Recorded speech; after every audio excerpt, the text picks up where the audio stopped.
আল্লাহ রাব্বুল আলামিন বলেন কোরআনের সম্মান কেমন। যে ফেরেশতা কোরআন নিয়ে দুনিয়ার মধ্যে আসছিলেন আল্লাহ রাব্বুল আলামিন তার সম্মান বাড়িয়ে দিয়েছেন কিনা।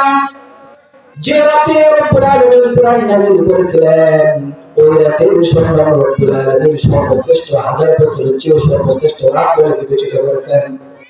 যে মাসের মধ্যে রব্বুল আলামিন কোরআন নাযিল করেছেন ওই মাসটা সর্বসেরা সর্বশ্রেষ্ঠ সবচেয়ে দামি মূল্যবান করেছেন কিনা।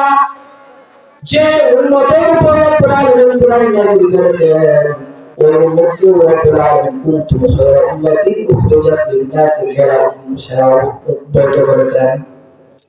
যে নবীর উপর রব্বুল আলামিন কোরআন নাযিল করেছেন ওই নবীকে রব্বুল আলামিন সর্বসেরা সর্বশ্রেষ্ঠ নবী বলে বিবেচিত করেছেন।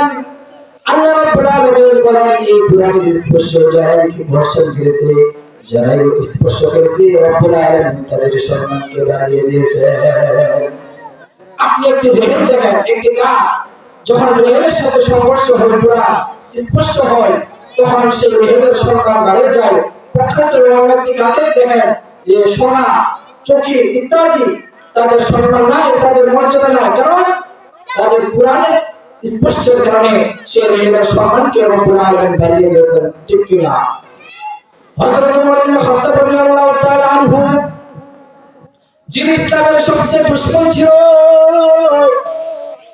যখন ইসলাম গ্রহণ করেছিল, যখন মুসলমান হয়েছিলেন কোরআনের কারণে রব্বুল আলামিন তার সম্মানকে বাড়িয়ে দিলেন।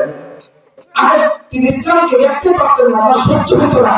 যখনই তিনি ইসলাম গ্রহণ করলেন তখনই তার অন্তর আলোকিত হয়ে গেল।